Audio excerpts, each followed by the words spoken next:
someone to bury. Added to my family tree. Our love when we disagree. Our love when we fight. When you on my team, it's a good.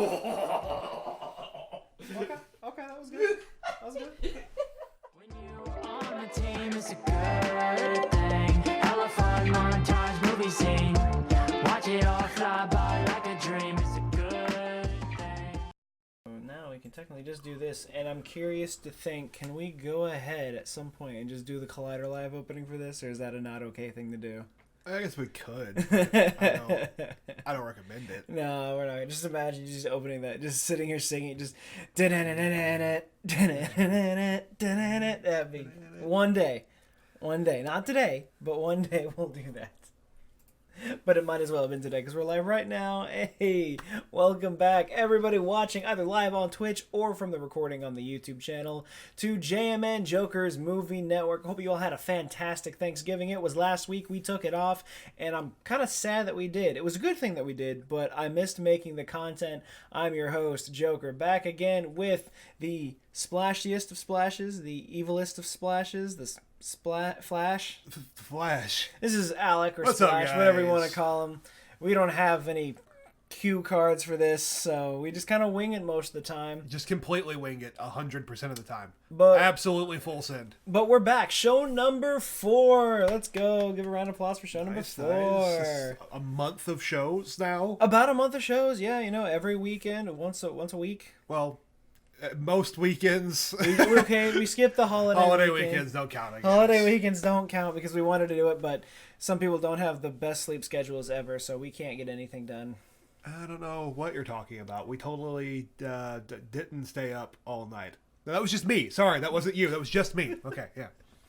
But man, we got a pretty good show today. I'm excited. We got a lot of trailer news. This week. We got the Black Widow trailer. We got the James Bond trailer. We got some news about the upcoming Ghostbusters trailer that's coming out. We're going to be covering all of that a little later in the show.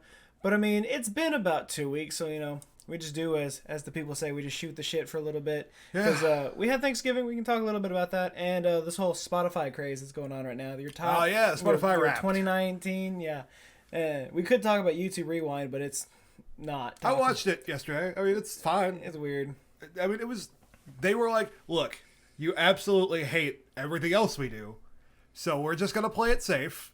And if you guys want to complain about us putting in effort, here's 0 effort, 100% safety. Like, It's true. There. That's actually what happens. But yeah, you got to go home for Thanksgiving for the first time in like 15 years. How was that?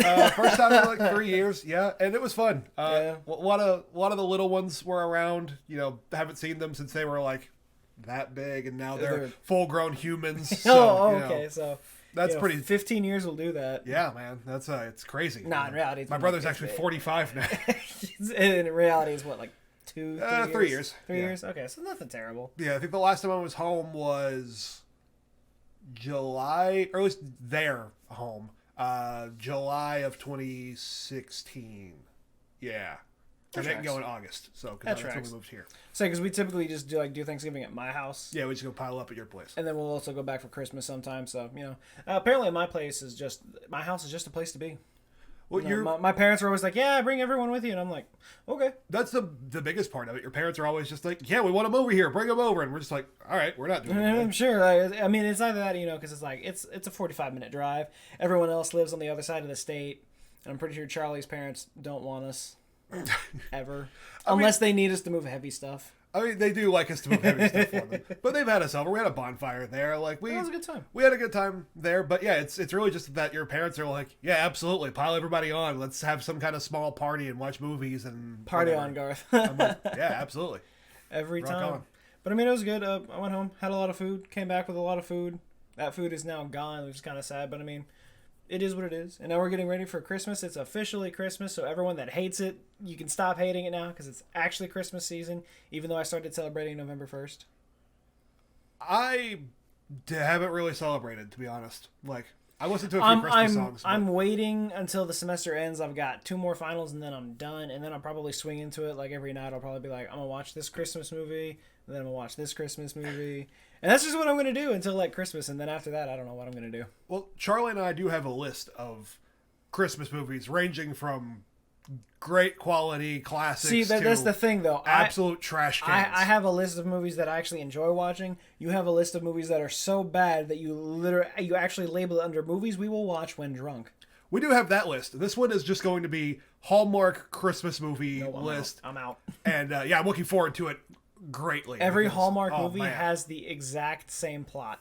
Yeah. I'm pretty sure it has the same cast. There's only 3 different plot options for Hallmark Christmas movies. And we plan on watching like 10 of all of them. It's going to be fun. Is that what you call fun? Yeah, it's going to be a great time. I mean, sure, if you guys want to sit there and do that, I might queue in for a couple, but I'll stick with I have a standard list that I've gone through every year, and hopefully this time I can actually do it. Apparently they took The Grinch off of Netflix last week. Yeah, we'll find it. Oh, yeah, we'll find it somewhere. Like, I'll probably go and buy it, but honestly, like, why? Terrible timing, unless it's somewhere else. Say, unless you literally wrap the contract to end exactly then, like, I mean, I guess, but still, like, yikes. Yeah, it is what it is. I'll find it. We watch it every year somehow anyway, so might as like it's not like we're not going to watch it. But Klaus, also a Christmas movie that's been getting great reviews on Netflix. It's an animated movie. I think we're starting with that one. We were supposed to do it a couple days ago, but my aforementioned sleep schedule is terrible. So, but are we going to watch Noel? I'm definitely going to watch Noel. There's no question about that. The late great John Schnepp heard about that movie once and then just went on a tirade about that movie. And as much as I love John and as much as I respect him, I would die for terrible Christmas movies to keep existing. So I'm all in.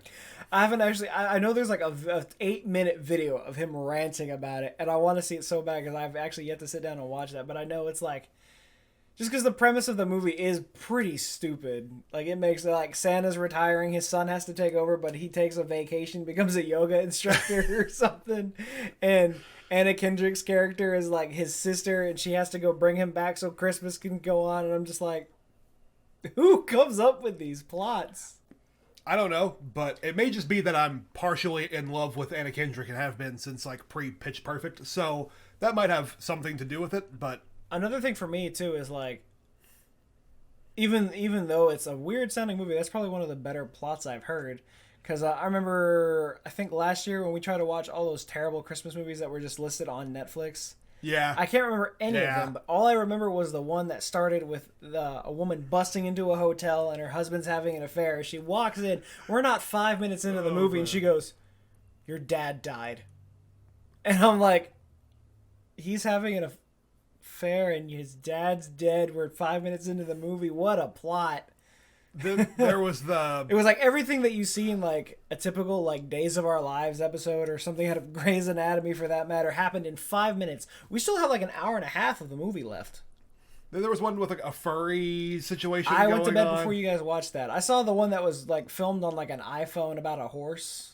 Oh yeah, there was a random iPhone horse movie. Yeah, it was about some girl that lived on a ranch, and I don't know what exactly was going on, but it looked like it was filmed with an iPhone. Yeah, I have no clue like what it was. There was no stabilizer on that at all. I remember more about Justice League, and I've only watched that once while blackout drunk than I do about. But I mean, but then again, who was actually going to remember that movie about a horse? There's like so many. It's like when I lost my shit when I found that Flicka was on Disney Plus. I was like, oh yeah, that horse movie. You said that, and I was like, "There's a Disney horse movie." Was Racing Stripes? Well, see, that was the other thing too. Is like I didn't even know Flicka was a Disney movie. I just knew it was a movie about a horse. Yeah, I was so Flicka, confused. like, as soon as you said it, you were like, "Oh, Flicka's here," and I was like, "Gesundheit? I don't who what?" And then you actually saw it, you're like, "Of course it is." Oh, great! Yeah, horse movie. Got it. Fantastic. But I mean, it is what it is. Whatever you do for the holidays, if it's watching Hallmark movies, if it's watching actually good Christmas movies, whatever it is, even if you don't celebrate Christmas, if it's Hanukkah, Kwanzaa, whatever goes on, I hope you have the best of it. We're going to sit here and complain about weird movies filmed on iPhones about horses. Yeah, that's just how we choose to celebrate, I guess, is probably going to be like making Christmas cookies and watching At least I will be watching questionable Christmas movies pretty much all month long. You have fun with that. I mean, I sat in this very position and got, I think, 2 pizzas and drank while watching the Angry Birds movie. Well, you weren't even here. Yeah, I know. This is your room, and I just sat here and was like, and play. I don't remember how I ended up in here, but I did. I think it was like something about Netflix not working, and I was the only one that had it or something. Something like that. I don't know. It was weird, but yeah. So Christmas holiday movies are a thing, and we're done. We're past it. We're never going to talk about that again, probably. Spotify wrap up is cool though. Spotify wrapped up pretty fun. I'm not good with transitions. I don't know a single person who really is. So I mean, Roxy's getting pretty good at it. kind of, but there are moments where it's not. I mean, sometimes you just quite. have to strictly just change the subject. Like right now, Spotify wrap up. J. Cole was my artist of the decade. So that was cool. Yeah, I got Eden. Of course, like I've been listening to him on repeat for the past ever. I think I had 65 hours this year, which seems not like small, but I guess I really didn't start listening to him a whole lot more until like June. Yeah, and I think there's also the when you repeat a song, it kind of feels like it's been playing for 10 minutes, but it's only been like 6 or something like that. Well, see, and that's the Effect cool too. thing about it. Like there are times like I'll repeat like the one song just in the car ride to like class or something like that. But there are other times where I'm just like his whole Vertigo album. Like I would just listen to that whole thing on repeat. And it's solid. It's a it's great really good album. album. It's so good. He got a new song out today. It was amazing. I still haven't listened to it because I'm trash, but it's actually because I was asleep all day. But Yeah, but I mean, nobody has to know that. Sleep schedules are a thing, apparently. Yeah. But J. Cole. Yeah, J. Cole was my artist of the decade. Boss was my artist of the year, so that was fun. My artist of the year was, or my artist of the decade was Eminem. Oh, nice. It didn't give me one for the year. I went through like the whole like 16 tabs or whatever. See, I had that on my phone, but it just like I guess it just wasn't there. No idea. I guess I don't know. I was gonna say it showed that you had it since 2012. Mm-hmm. I've only had it since 2016. I don't know. It's weird. I still like it. It was cool. It was fun. what it was. Very fun. There was one other thing I wanted to mention out of that, and I don't remember what it was.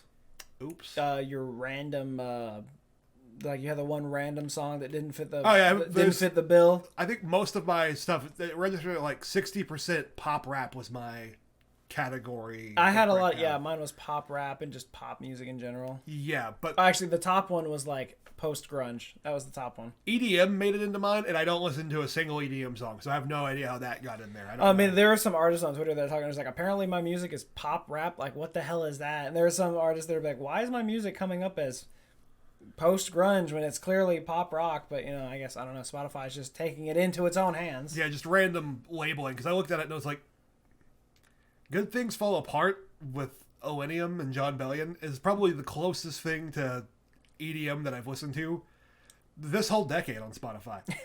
I don't know where that number came from, but cool, man. Keep rocking. You're gonna go back and find. You're like, oh right, I did listen to that album 18 times. Clearly labeled EDM. No, I genuinely have 100% definitely gonna no happen. attachment to EDM. I don't know. I mean, Spotify does like list just some weird stuff, so I mean, it's probably one of those things. And I listen to a lot of underground hip hop, and that somehow came up as like 20%, less than the EDM. So I know that something is busted, but I don't know what it is. I don't know. My favorite was a lot of people were posting about it, and one guy on Twitter said that he saw some girl post it and said that the Spotify year wrap up is so accurate to me. Like, yeah, it's data. It's literal statistics. It's the actual statistics from what you're listening to. It better be accurate. Yeah. But I mean, I think it's cool looking through, like, seeing, like, I had, like, basically about 400 hours, like, for the past 4 years of listening to music, like, about a consistent 400 hours every year. Oh, excuse me. Mine varied, but I also didn't have the same Spotify account throughout all of from 2012 Yeah, you've been hopping through a bunch of them. to So. 2020. Well, I have 2 of my own. One is because I forgot the login to it, so I had to just come back and make another one. I feel it. So that was like, I think, a random period of like 2014 to 2015. And then, yeah, the last couple of years, Brian had his on the Mac, and I didn't want to sign him out because I didn't know what he was going to do with that computer. So, never signed him out, so I listened to a bunch of stuff on his, and then this year, yours has been logged into the Mac for I was gonna say, several my months. thing was like, the same thing with like passwords. You know, it's like you go to log in, you can't remember the password, so you go to reset your password. You go to the email you set up to, can't remember the email for your email login. Yeah. Then it's like you go to reset your email login, and it sends a verification code to a phone number that you no longer have. Mm-hmm. So you're just like, I'm done with it. And everyone keeps telling me, everyone's like, that's why I just write my passwords down. I'm like, I'll remember it. I won't. I've logged in to like pay my credit card bill for one of the credit cards I have, and I've had to reset the password for every single payment. It's one of 3 passwords, but apparently it just doesn't want to take any of them. I reset it to the exact same thing every time.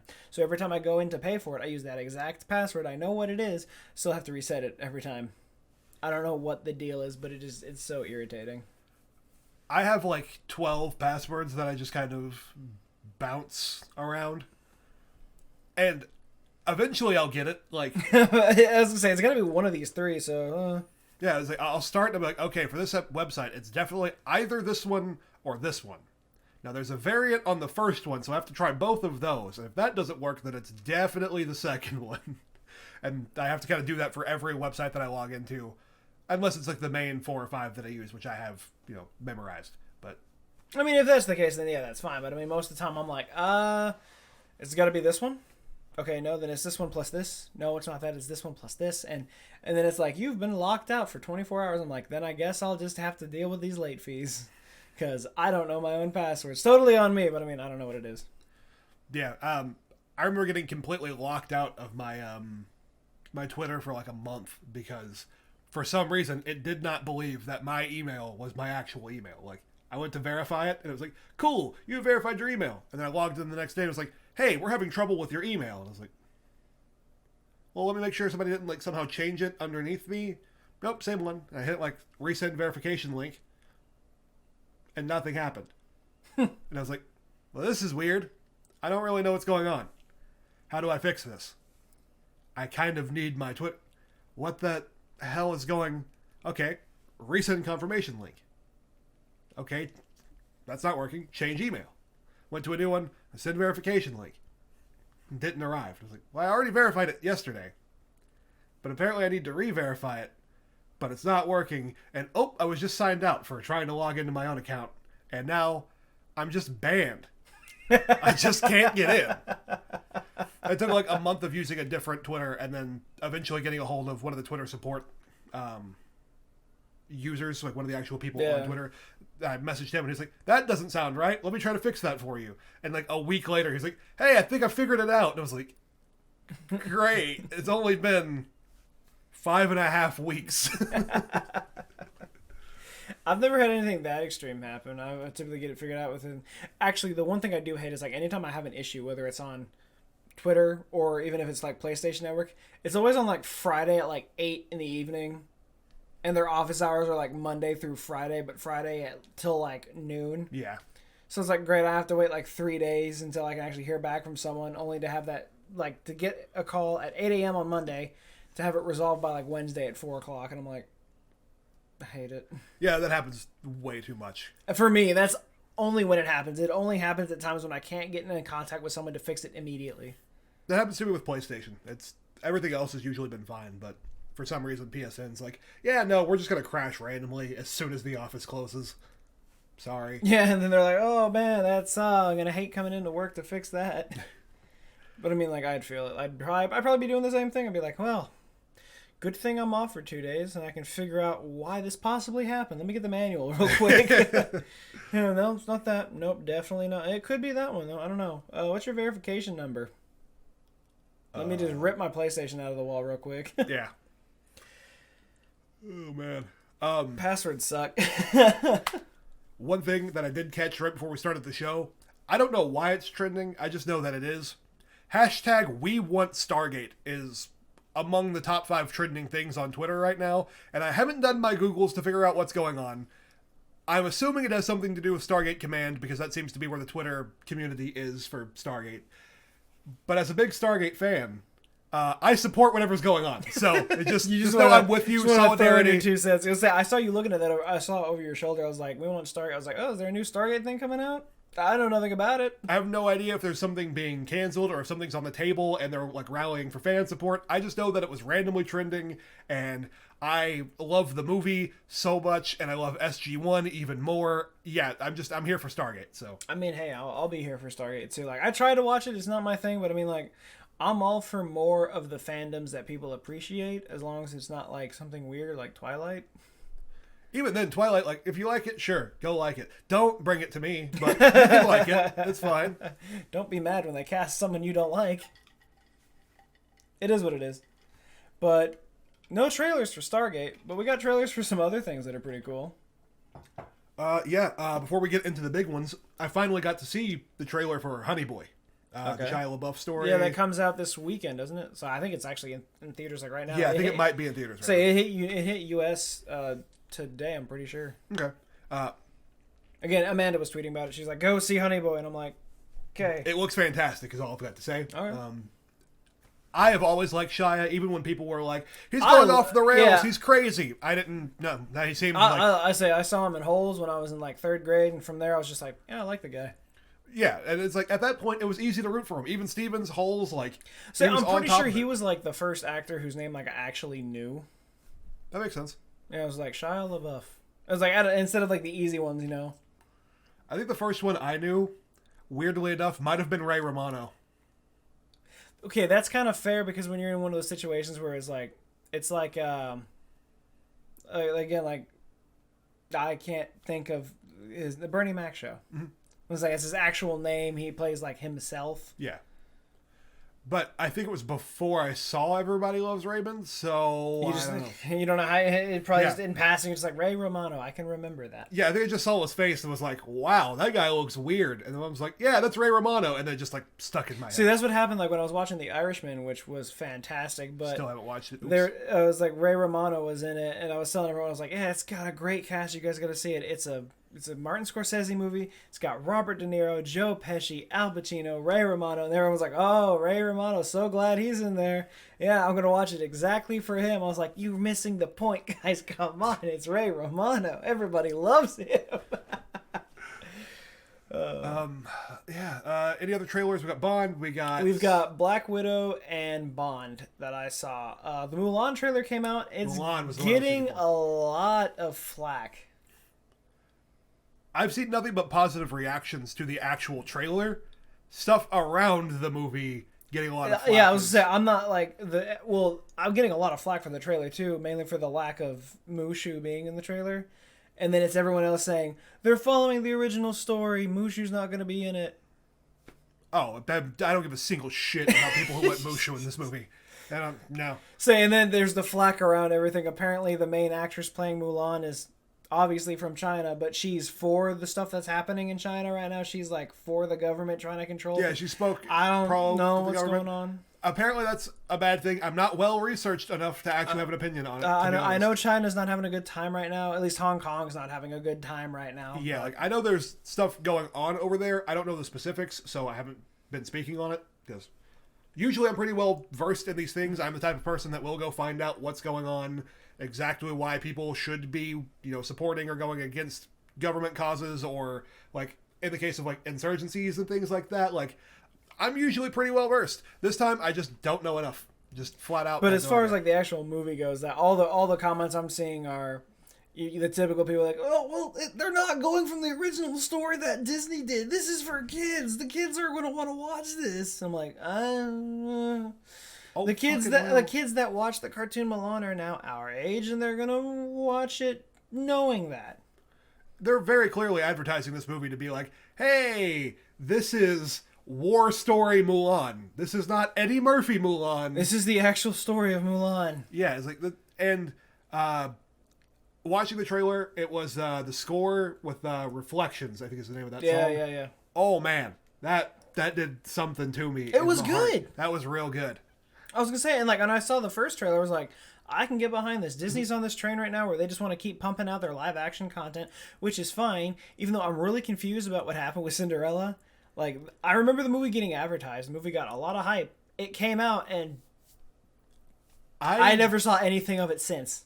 I've never seen it. I remember, like, a TV spot for it. Like, I'm confused. I'm like, is this thing like, is there a canon on like live action Disney princess storyline they're going with? Is this Cinderella part of the canon? I think it was just it happened too early, and It came out in 2015. I want to say. Yeah, but a lot of people say it's the best live action Disney movie. Period. So like, yeah, somehow it went right over my head. I don't know. how. Somehow I missed that one.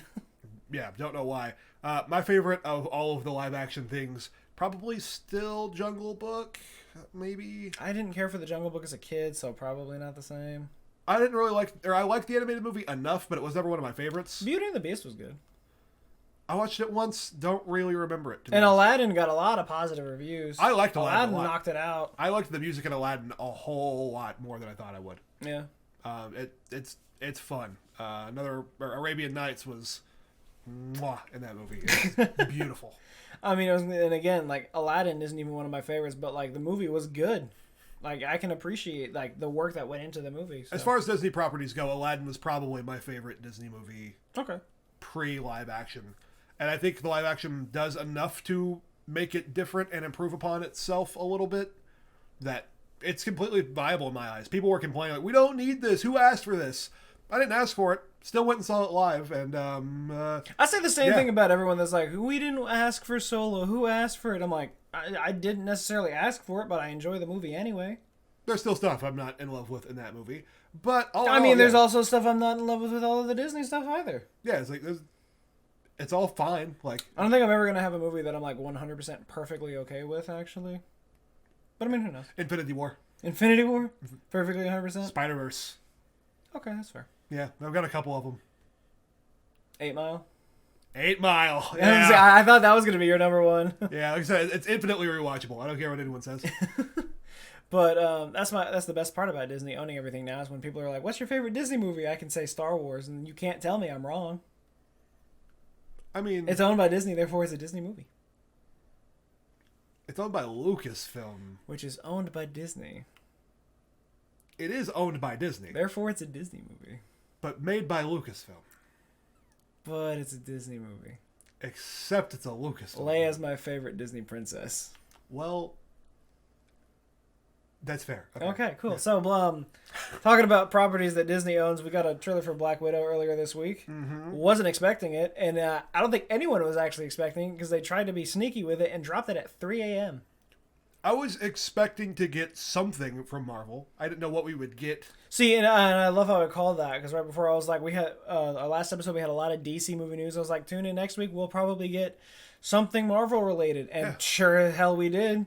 And as we get into Christmas season, it makes sense. Like, I mean, I knew it was going to happen eventually because the movie comes out in May. So I was like, we got to get one trailer eventually here. That's what I'm saying. Like, they can release it now, and then they can play it before all of the big Christmas hits. Star Wars is coming in 2.5 weeks or whatever. Like, yeah, they can be like, hey, and by the way, remember that Star Wars movie that's going to make like $2 billion or however much? Probably. Yeah, so like, remember that Black Widow film that people don't really know enough about, and like we should probably get more eyes on? Let's put it on that one that's going to make $2 billion. Yeah, I do definitely see the Black Widow movie being one of the trailers before Episode 9. But I also see there being no trailers before Episode 9. For the opening night, at least. I don't know. Has that been a thing before? When I saw The Force Awakens, it didn't have any trailers before it. Definitely had trailers before my showing, but I didn't go to the premiere, so... I mean, I don't know. It might change. I mean, I guarantee there'll probably be... As long as it wasn't... What was it we saw? Was it Captain Marvel we saw where there was like 30 minutes of trailers? It was either Captain Marvel or The Crimes of Grindelwald. It might have been Crimes of Grindelwald. We sat there for a solid like 35 minutes just watching like it was trailer after trailer because after I got trailer. sick during that movie, and part of it was because we were sitting there for so long. Watching trailers. Yeah. But we also got to that movie like an hour and a half early. I have no idea how that happened, but...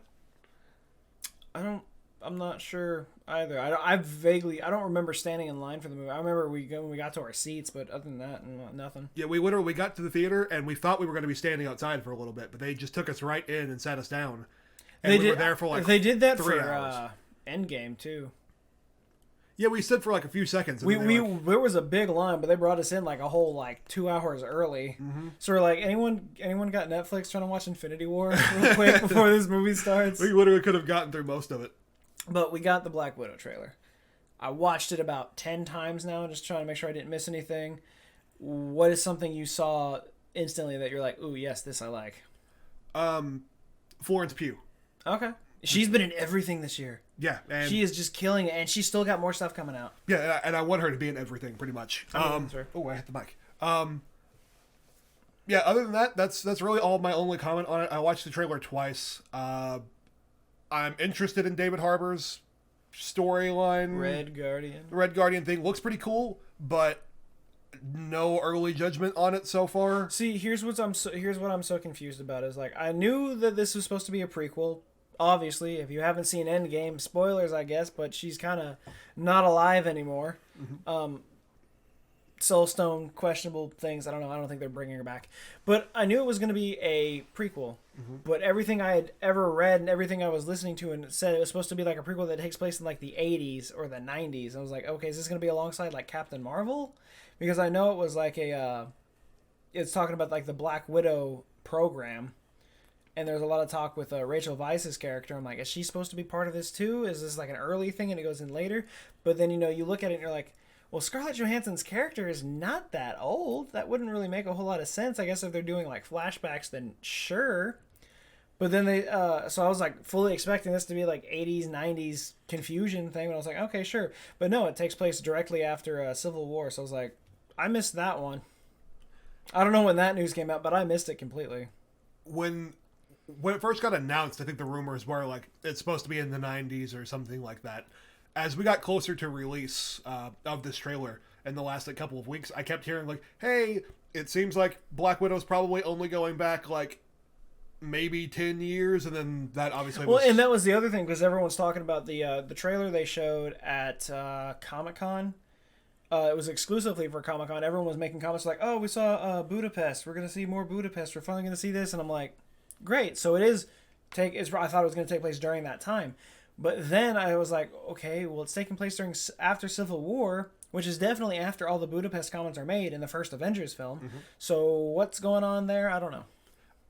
My thought on that is that they'll probably have the main continuity of the film be happening in 2014, 2015, whatever the actual year is. But we'll probably get flashbacks to like... Because this is like a found family kind of film. Yeah, it's like they're coming back I was together. Gonna say, I'm pretty sure it's going to be a lot of flashbacks with Budapest. And they're like, we got to go back to like where it all started or whatever. I imagine that's probably supposed to be Budapest. I don't know. I know it takes place in Russia. Obviously, because we got Red Guardian and the supposed Rachel Weisz, who's going to be playing, supposedly, we've been told, Iron Maiden. Yeah. I don't know about that. That's what I've heard. Again, I didn't watch the trailer enough to try to break any of that down. I was just kind of like, okay, cool. I mean, that was just off like the first watch. I was like, I guess. Yeah, I was like half asleep when I first watched it. I had just woken up and you were like, and play. Like, I mean, you had to watch it. I made sure you watched it. Yeah, it was like, and I needed to see it, but I watched it back one time since then, and I was mostly just watching for the settings kind of thing. Like, I was just kind of like, okay, let me get my grasp on this. What am I even looking at? Because like, the outro was dope, like the walking down the hallway thing. That was so cool, super fun. But honestly, the thing I'm most excited for with this movie is David Harbour as Red Guardian, not Crimson Dynamo. I'm sorry I got that wrong. They look pretty much the same at first glance. Pretty similar, yeah. I was gonna say, except Crimson Dynamo is more like the Iron Man version of it. Yeah. But I saw him. He put the suit on. I was like, perfect. Soviet superheroes. And that's why I'm like, go back to where it started. He's like, it still fits. I'm like, okay, clearly this is going to take place probably during the 80s or early 90s when the Soviet Union was still around for him to even have that persona of Red Guardian. So yeah, there's going to be some kind of throwback, flashback thing. Plus, there's listings for like, there's a cast member that's listed for Black Widow that looks like a younger David Harbour. That's like huge. He's just shredded. So I'm like, is this going to be like a body double for like a flashback possibly? I don't know. Yeah, probably. Either that or it's Taskmaster. Which is another thing. Yeah, so Taskmaster, a lot of people aren't really happy with his look because I know like Taskmaster's supposed to have like the cape and the skull mask. Yeah, the skull mask and all that. But like the whole, he almost kind of like, he does kind of wear like kind of like a ski mask or whatever, but it looks kind of like the Vigilante from Arrow. So like I was on board for it. It's more like a modern-esque look to it. I was like, okay, cool. We got Taskmaster. That's cool. That's one of like the most complicated villains to face in the Marvel universe. So that's going to be really interesting, especially if you post him up against Black Widow, one of the most like adverse characters ever. Yeah, I think this is going to be fun. I think we're not aiming for like super powerful, like over the top superhero movie here. We're going for more like spy thriller. Yeah, and I made that comment in my reaction video. I was like, this is definitely a Jason Bourne, James Bond action-packed spy movie. That's more what we're going for, and I'm all on board for spy movies. Yeah, I was gonna say, and it doesn't look like it's like a heist film or anything like that. It just looks like it's an action-packed spy movie, which is exactly what like Black Widow's supposed to be. It's also what James Bond is supposed to be. James Bond is 100% a spy, and we also got a trailer for No Time to Die. Yes, we did. Now that was a good transition. Man. But here's the part where I know absolutely nothing about James Bond. I saw Man with a Golden Gun when I was like 8. So fill me in. So Daniel Craig's last movie. So yeah, he says Daniel Craig, done with the franchise after this, was supposed to have been done after Spectre, said that he didn't want to do it again. They roped him back in for Bond 25. We're here, No Time to Die, and he's back as Bond. We've got Naomi Harris coming back as Moneypenny, I do believe. Yeah, Lashana Lynch from Captain Marvel, what we were just talking about. Yeah. Monica Rambeau, is that her name in that movie? Yes. Because Monica and Maria, one of them's the daughter. Yes. But she is in as... I don't remember her name in this one, but she's a new 00 agent. Oh, right. She was the one that she was the 00 agent for 2 years. Yeah, after Bond retires after the events of Spectre, I guess. Now they're pulling him back in. We've got Rami Malek joining the cast. Is what I'm excited about for this movie. He's the main villain of this movie. Seems to be playing the role of like itch under the skin for James Bond, the real annoyance. He does seem like he seems like a viable last villain for this version of Bond, just because he's kind of that whole he's just like, I'm always gonna be here, you can't get rid of me kind of character, and it's the ones that like really screw with your head at the very end that like always seem to work out the best. Yeah, and Ray Fiennes is back as M. We've got a few other returning cast members. Blofeld is back. I'm trying to remember the actor's name, but it's escaping me right now. But it looks like we're set up to have a pretty fun little... a little more cerebral James Bond movie, because it seems like the villains are definitely going for a mental approach. And one of the things that I thought was interesting, and I mentioned it to you and you agreed, is that at least with the Daniel Craig storyline, they are trying to tie in a couple things from all of the movies, when in retrospect, like all of the Bond movies have been pretty much like on their own. They're kind of like serials. Like you don't really have to... it's literally like any episode of a TV series that has like no continuity. Like one moment they're here, and then the next episode they'd have like no memory of what happened before. Yeah, it's just a different storyline. So you could like watch them out of order, and it wouldn't like change anything. There are a few connective threads, but yeah, for the most part, you can just kind of watch them how you want. Kind of. Now they don't also take place in the same like the right time situation. They're not like consequential. So now then, with everything we've seen from Daniel Craig, how many films has he done? This is number 6. Let's see, Casino Royale, Quantum of Solace. Was there one afterwards? Skyfall, Spectre, Bond 25. I'm trying to think if I've missed one. I feel like I have, but there's another 5 or 6. Have any of those films been like really connected with it? I know you said Casino Royale is like a remake or a reboot-esque of the original. Yeah, there was an original Casino Royale. They went back in time for this one. They just kind of brought the movie into like a modern situation. Got you. Those do have some connective thread, but they're not. Again, they're not necessarily like you have to know this one to know this one to know this one or to enjoy it. There are just things you'll benefit from knowing. And more like Easter eggs kind of thing. You're just like, oh yeah, that thing. Like if you watch Spectre, you're going to know that Blofeld in No Time to Die, you're going to know who that character is. Gotcha. Otherwise, you're going to come in and be like, this is a past Bond villain who they clearly have in like captivity or whatever. Yeah, okay. Yeah, so in that sense, need yeah, but there's no real heavy tie-ins. But I mean, would you say that at least with Daniel Craig, this is probably the first sequence of Bond films that has done this? I think because they've all loosely strung together, like there are plot events that are going to be like, oh, this person is in this position because this person got fired, or this person died, or this person... Yeah. They're background details you'll appreciate if you've seen them all. But for the most part, these are the two heaviest connected films, I think. At least it looks like it so far. But between Spectre and No Time to Die? Mm-hmm. Okay. Because cool. Skyfall and Spectre has some stuff that you need to know from the last one to see the next one. Right, and I'm probably going to take the weekender at some point and watch at least the Daniel Craig ones. And I recommend doing it. Even if you're not really a Bond fan, I think these movies hit on something a little different than the average old Bond movie, which were just like, hey, guns and cool cars and misogyny. See, and that was the thing. It's like, I liked James Bond, as a kid. I thought it was cool, the whole super spy thing. And I probably would have liked it more, but what happened was in high school, the jazz band I was in played the Skyfall theme. Every year I was in it, and sure, the song was good, and sure, by this point, we were really good at playing it.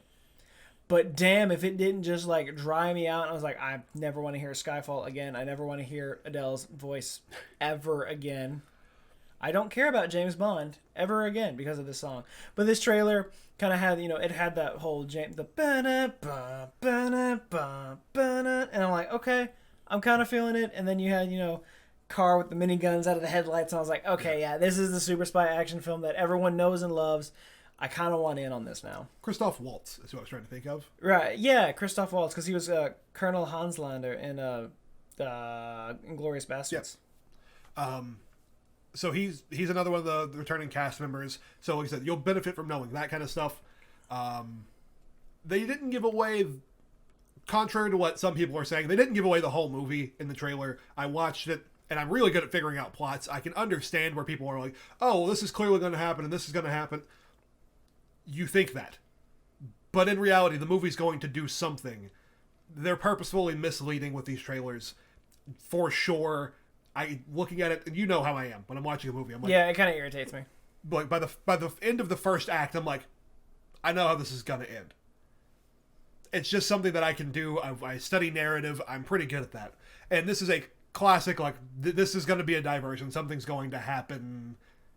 The shots are trying to... It's like with the Last Jedi trailer. When people are like, oh, is Rey going to the dark side? Oh, look at that. Her and Kylo, they're at the same place talking to each other. When in reality, it was like a mental thing, like a mental connection at first. Yeah. Then they do meet up later. But it was nowhere near the kind of twist that people were like, oh, she's going to the dark side, and we're going to have bad Rey, and it's going to have to be on Oscar Isaac, and they're going to have to go as a team to defeat the last two ever Star Wars Jedi people. And no, it's not. It's not what this is happening. I didn't even think. I was just like, nah, this is definitely just a play to hype people up for the movie. There was never going to do that. Exactly. But that's what the internet ran with. For right, but I mean, watching the Bond trailer, I'm watching, I'm like, I have no idea what's going on at all. But I mean, again, I'm not versed in the 007 realm, so me watching it without any prior knowledge, I'm like, no clue what's happening. It's cool though. Yeah, I've heard a couple people be like, this gives it all away. You've already seen this movie, and I'm like, you think that until in the first 10 minutes, someone's gonna just get iced, and now the whole narrative of the movie is completely eradicated. It's just fallen in on itself because you had one theory, your theory was wrong. But I mean, hey, if that's the case, it's one of those cases where you're like, at least for me, I'd be like, hey, I'm happy that I'm wrong. That means I have no idea what's going to happen, and I was completely wrong, which makes it like a whole new movie for me. Yeah, and I need that kind of thing to happen in some movies because my brain is always trying to figure out the punch. So see, and I could figure it out for The Last Jedi, but now with all the Rise of Skywalker stuff, I'm like, I have no idea, I have no clue. That's why I stayed away from all the promo material. I don't want to know anymore because I'm afraid I'll figure it out. No, I've watched all of it, and I'm like, nope, can't do it. Can't put it together. Like with Us, I was in the theater certain that I had that movie locked down all the way up to the last 30 minutes, and then I was like, maybe I'm wrong. Maybe I don't know what's going on. And then they're like, you don't know what's going on. And then you do know what's going on. But do you? And that kind of twist. So you're sitting there in the theater going, no. Yeah, I watched it with Mitchell and I was like, yeah, okay, I got this. I know exactly how this movie's going to end. Easy peasy, got it figured out. I don't remember that part. Slight adjustment. Maybe now I've got it figured out. We've run off course a little bit. Yeah, and the last couple of shots were just like, is this even... Is this the same movie? Yeah. But I mean, you also said it was one of your favorite... One of my favorite movies of the year, for sure. Yeah. Would you say it's one of your favorite horror movies of all time? If it was in a top 10. Yeah. Yeah? Top 5 of the decade, probably top 10 all time. I mean, hey. But I'm a big fan of Jordan Peele. Get Out is probably my number one horror. Jordan Peele's killing it. I want to see him do I want to see him do the Scream reboot. I would love to see him do the Scream reboot. I'm also down for him to do the Gargoyles live action thing, which has been rumored for like a year. It's probably just someone on the internet making it a rumor, but if it actually has any type of base of truth... If it's actually real, I 100% guarantee we'll cover it here on this show. I might just start my own Gargoyles fan podcast if this gets approved. Like, oh man. It could be like Star Wars theory, but Gargoyles. Gargoyles theory, for sure. Gargoyles Explained. Find me on YouTube. I mean, I guess, if you want to do that. But we've got the Black Widow trailer. I'm hyped for it. Comes out in May. No Time to Die. When does that come out? That is summer next year? I think it's like also like May-ish. Also like summer. Yeah, I think it's like blockbuster season next year. Okay, yeah, definitely summer blockbuster season. But we just got news today, which I thought was interesting because last night when we were in here hanging out, and I mentioned I had to look it up, and I was like, well, according to my sources, we should be getting a trailer for Ghostbusters any day now. You know, that movie was announced earlier this year or late last year, I believe. They said summer 2020. I was like, cool. And now I'm looking at it, I'm like, we're getting pretty close to it. And sure enough, first thing I see when I open Twitter this morning, it was tweeted 3 minutes ago from the time I saw it from the official Ghostbusters page. New poster for the movie, which looks cool, and trailer coming Monday. The excitement is so real right now for me. You've no idea. Let's cover the basics. One, it's a actual sequel to the first two Ghostbusters films we had. So Ghostbusters, Ghostbusters 2, and now Ghostbusters Afterlife is what they're calling it. Okay. That's the official working title. Directed by Jason Reitman, son of Irvin Reitman, who directed the first two. Ivan? Yeah, okay. I said Irvin. You said Irvin. And I was like, Irvin Kershner. That's what I was like, Irvin Kershner? Yeah, Irvin Kershner directed Ghostbusters. No, Ivan Reitman, who directed the original two. We've got the original cast coming back. We've got Bill Murray, Dan Aykroyd, Ernie Hudson, Sigourney Weaver. Paul Rudd is one of the new cast members in it. And that's selling it for some people, which is great because I love Paul Rudd. It'll definitely put my ass in the theaters because I love Paul Rudd. Ghostbusters for me is like Bond for you. I heard the music so much as a kid that I was just like, I'm sure it's great, but I don't really care. Like, yeah, and Ghostbusters has really turned into like a cult classic. Like it had the cartoon TV show. It had a reboot that did not do well, but I mean, I think that movie was set up to fail and for reasons beyond the female cast, but yeah, we can talk about that. I just thought the script was very poor. But regardless. Even in marketing and stuff, I think there was a bad execution for that. But anyway. And yeah, and now that the fact that they want to come back and do this movie, like everyone that worked on the movie is pissed about it. Which, I mean, I probably would be too. But this is probably what everyone wanted to begin with. So, I mean, Sure, I was gonna say in the same boat. Like I was over here, like with James Bond. Like, yeah, absolutely, no clue what's going on. Yeah, I know like 3 people who actively are like checking for this movie. So like, I hope it does well. I like all of those people. I think it's gonna do well. So like, from what we understand, the original idea for Ghostbusters 3 came about in I think 2011 is when like the rumors started coming out, and Dan Aykroyd was constantly saying, he's like, yeah, I'd like to do a third one. Yeah, you know, I don't know if anyone else would be on board with that. Well, I have a script for it. I don't know if it's going to work. And it's been ongoing, and it's finally happening, and I'm pretty sure it's following the same premise they wanted to have from the beginning, which was bring in a younger cast for a new team of Ghostbusters that are being mentored by the older cast. Mm-hmm. None of that is necessarily confirmed, although they do have a younger cast. There is a lead female role that apparently finds all this equipment somewhere. That's what the story is. That's what I know so far. Paul Rudd's involved somehow. I don't know how. And that'll get me, like I said, that someone like me who's on the fringe with it, that is enough to sell me because Paul Rudd's been on a hot streak for those last 10 years. My oldest sister, she loves Ghostbusters as well. And I sent her the poster this morning. I said, this is 100% real. This is actually happening. This is what it's about. This is who's involved. Also, it has Paul Rudd. And she said, I'm sold. It'll put my ass in the theater. I said, yeah, see, I knew it would happen. You love Paul Rudd. So I'm so excited for this. Like, I don't know what to expect. I don't know how big the original cast will have, of like how big their roles are going to be throughout this movie. Probably not that heavy, but enough for it to seem like a real thing, if that makes sense. Yeah, I'm sure. Like, it's like you want to demonstration shots. You want to give the true homage to the original cast. Well, in opening the door and bringing in this new cast to really take the helms, if there's a plan to take this forward into other shows. which I don't think so as of right now. I think they just want to do the last one for the last hurrah, but if this who one knows? does hit, if this cast does work, I mean, it's an opportunity at least. Like, absolutely. the concept has legs. People have proven that their dedication to Ghostbusters is, like, people are still going to go see it. And part of me is glad that they waited this long to at least see if they could get it right and to make it work with everyone. But I do think it's kind of a shame that they waited too long. And then we had the passing of Harold Ramis, who was like my favorite Ghostbuster. Like, Egon is the man.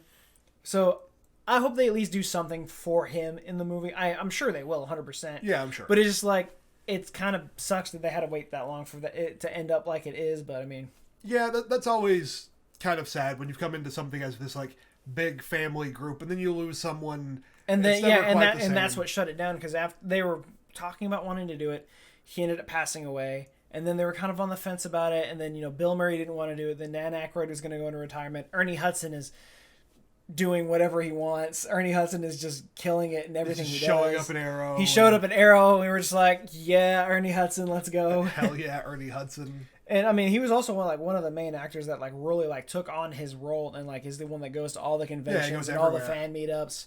So getting him back in the movie was probably not that hard to do, but convincing both Dan and Bill to come back and to do their roles probably took a lot. But I think once they all had a script that they were all happy with, they're like, all right, this is it. This is what we should go with.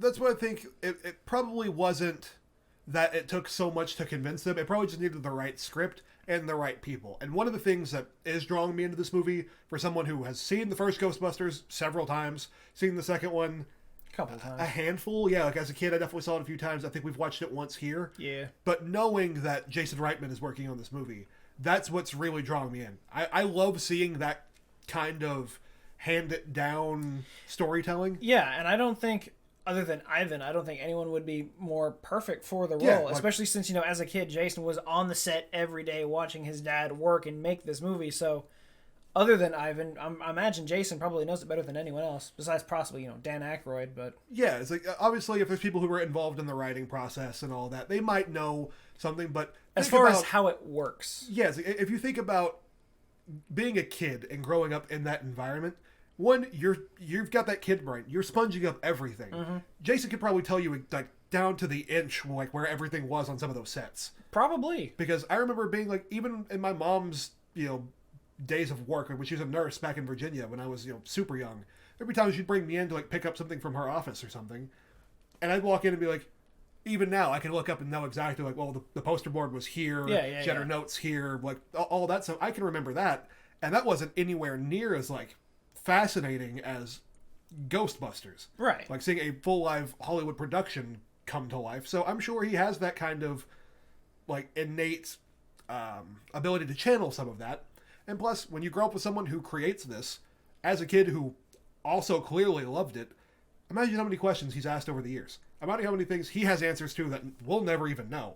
Yeah, and some of the answers that he has and he now has like in his like arsenal of what he's using for this Script, movie. yeah. Like this And is putting it into perspective would be like, this is a true successor to the original films with all of the questions that have been answered from a fan, from the creator, and now being put into the big screen for this. So like when this trailer comes on Monday, I don't know what to expect, but I am over the moon excited. I'm very interested. I'm more interested in this than I have ever been in Ghostbusters. I mean, that's So, fair. yeah, it's going to get me to go back and watch the first two because, like, I know they're fun. I know they're good. I like them. It's a casual thing for me. It's Yeah. like, if I see it on, I'm like, oh, cool, Ghostbusters. And I may stop and watch, or I may just skip right past. And that's the thing, and they've been on Netflix forever. I don't know if they're still on there. They're probably gone. If I want to watch it, it'll be gone. That's how Netflix works. But it's like, it is a mood. Like sometimes I wake up and like I see something like, oh, I could totally watch both of those right now. And I could say the same thing about a lot of movies, but especially like with Ghostbusters, as much as I love it, it's not like Star Wars where I could just instantly like, I don't know what to watch. Star Wars it is. It's like Star Wars is always the go-to, but like if I'm really in the mood for Ghostbusters, I'm going to watch it. And even then, for me, like, I love Star Wars more than pretty much anything in life. Me. And even then, I won't even go to them as my like go-to, just like put them on in the background movies most of the time.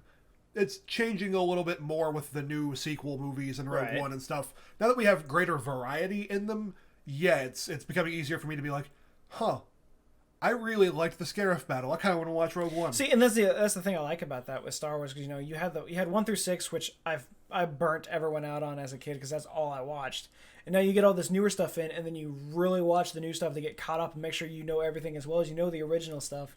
And then at one point you're like, I've been watching a lot of the new stuff lately, but I kind of miss this old one. Let's go back, and then it just like refreshes everything for you. My current obsession has been outside like the MCU stuff, which was obviously like I pretty much click on something comic book related to sleep every night. Like That's fair. I'm always watching something. My obsession kind of this year progressed from like I wasn't watching much, but I was reading comics and books and all of that, to Game of Thrones took over my life for like a month and a half. It was like 2 2 months. weeks. Well, even after that, like I watched the finale a couple of times. I watched the last season again as a whole, and then I watched the documentary and like a whole lot of stuff. But Lord of the Rings has kind of been like the go-to for me the last at least couple of weeks. I mean, I'm down to watch tomorrow. I mean, I don't know what my schedule is going to look like tomorrow with the sleeping and the Christmas movies and all of that stuff. Yeah. But like going to bed the last couple of times, I'm like, Netflix and Lord of the... Okay, maybe. Like, I'll just scroll through like, no, okay. Maybe not. Maybe not this time. Maybe I'll watch like Spider-Verse or something. Or maybe I'll watch this random movie. Or maybe I'll listen to a podcast, and then inevitably, by the time I'm actually going to bed, I'm like, and Lord of the Rings. I mean, it happens, and that's probably what's going to happen with Ghostbusters, just because like it's going to be the thing is like it's a new one, it's tied with the originals, and I'm going to watch it so many times. I'm like, ooh, I kind of do want to go back and watch the other two as well, and it's just going to be this vicious cycle. And with a movie this, Ghostbusters 2 came out in 1989, so between that and now 2020, for this new one. Mm-hmm. They're going to have a kick-ass documentary about the behind-the-scenes stuff that goes with it. I hope so. And if they don't, what are you guys doing? Because, I'd be all in for that. There's going to be, by the time that movie comes out, there's going to be all of the like press release stuff, all of the documentaries about the original Ghostbusters movies and moving into this, and then there's going to be the documentary on how it was made and all that stuff. It's going to be amazing. I really hope they do that, because I've said it multiple times. That's like my dream job. I want to be the person that documents the creation of films like that. That got really sealed for me after... I've always been a big documentary fan, but after The Director and the Jedi, I was like, I don't know how you get that job. I don't know who did that. But I don't know who holds the camera, filming the guy that has the camera that films the movie, but that's the one I want to do. Mostly it was just like the guy's just like kind of all the way on the other side of the set, but he probably has like a 400 lens, and he's just like, and Ryan Johnson talking to Mark Hamill. And it's like I'm right there next to them, and it's nothing but I'm actually 4 miles away. And it's nothing but B-roll footage. A lot of it is B-roll footage. But even in the Director of the Jedi, like there's a conversation between them where they're just sitting there, like you can hear the conversations. And I'm like, I want to know, that is meta storytelling. Like a 50-foot boom mic just... Yeah, you're just using the audio from whatever's around them, really. And obviously the actors are mic'd up and like all that stuff. But man, it just, watching something like that, I was like, oh, that's a whole thing that just needs to be done more. I want to know, like with Ghostbusters happening, with Amazon's Lord of the Rings series. Yeah, they absolutely have to. There's got to be something there, because like... If not, you're just, what are you doing? Yeah, it's like even if it's like a 10-minute, like, hey, here's a behind-the-scenes look at how we decided to bring to life a series that we don't really have a whole lot of past, like, examples to build from. Yeah, like Peter Jackson's movies are there, but you're going way back in time. The Second Age. And you're diving into stuff that people don't know as well as they know, what we consider the Lord of the Rings or the Hobbit story. Yeah, pretty much. You're going super far back. It's like, I want to see that. I want to see Bond 25. This is 25 years of Bond. I would love to see like the anniversary documentary for James Bond. Like, I want to know what that's like. Who's been around? Go back and get like these actors that have, held the mantle of Bond, or people in the series like Judi Dench. Yes. Oh, Judi Dench. Struggled to get to her name for some reason, but go back and talk to her, because she was there for so much of it. Like, she'll have incredible stories, I'm sure. Like, there even if it's just old footage of them talking about it, like, compile it, tell the story. I really want to see that kind of stuff, And I think like a father to son, Ivan to Jason experience, like that could have been a really good thing, and I hope they've been doing that. I was gonna say, and I imagine they have to be. There's got to be some kind of documentary series going on around it in some way, shape, or form. And if not, like, Such a missed opportunity. it is a huge missed opportunity, especially for something as big as a cult classic as Ghostbusters. So like, if you miss out on that, like, I'm gonna enjoy the movie, but it's gonna suck knowing like I still have all these questions about how this happened behind the scenes and the actual, because there's so many different stories of how the script was rewritten, and then it was written the first time and it was thrown away. Then they came out with the video game, but then there's like doing it again. I want to know the exact story of how we got to this movie.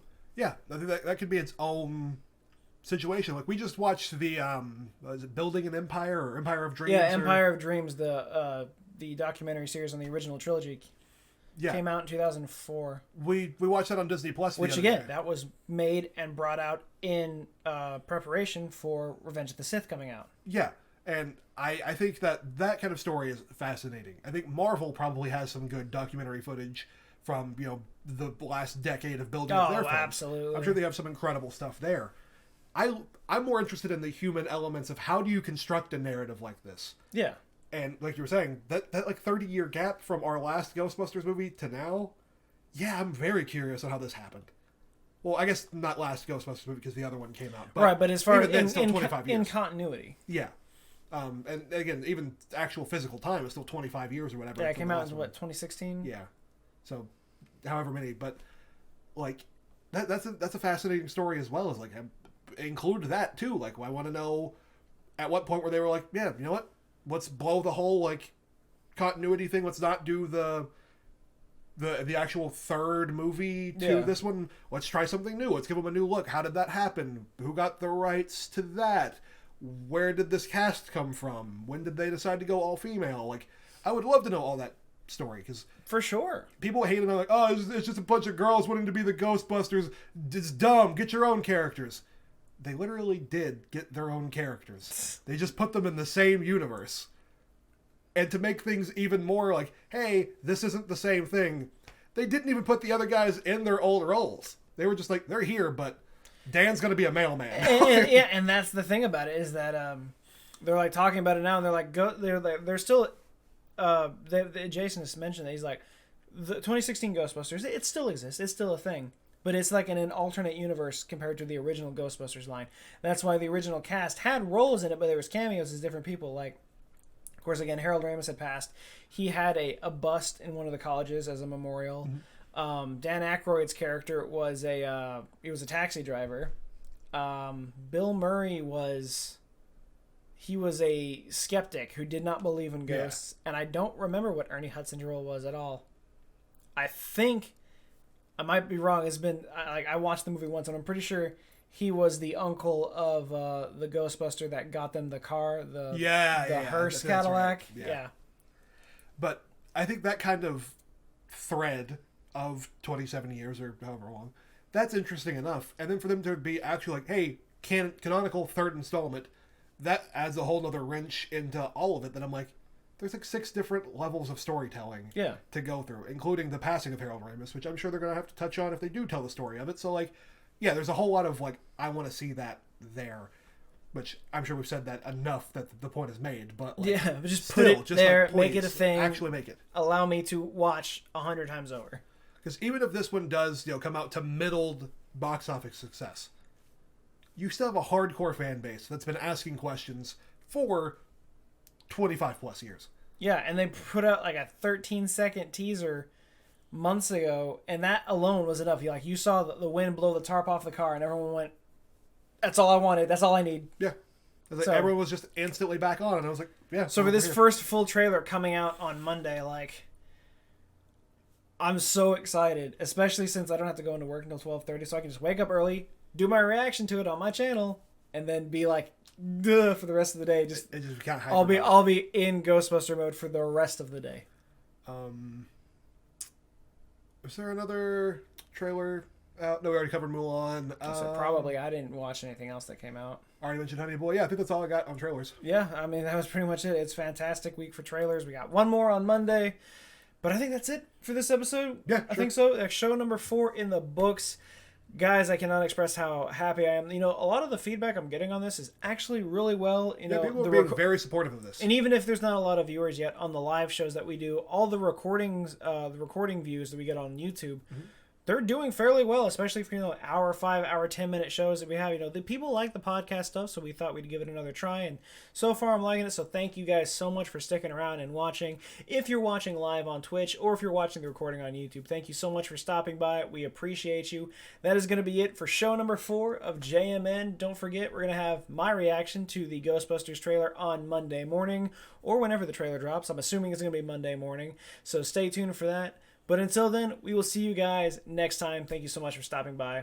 Next week's going to be fun. On the team is a good thing. Hella fun montage movie scene.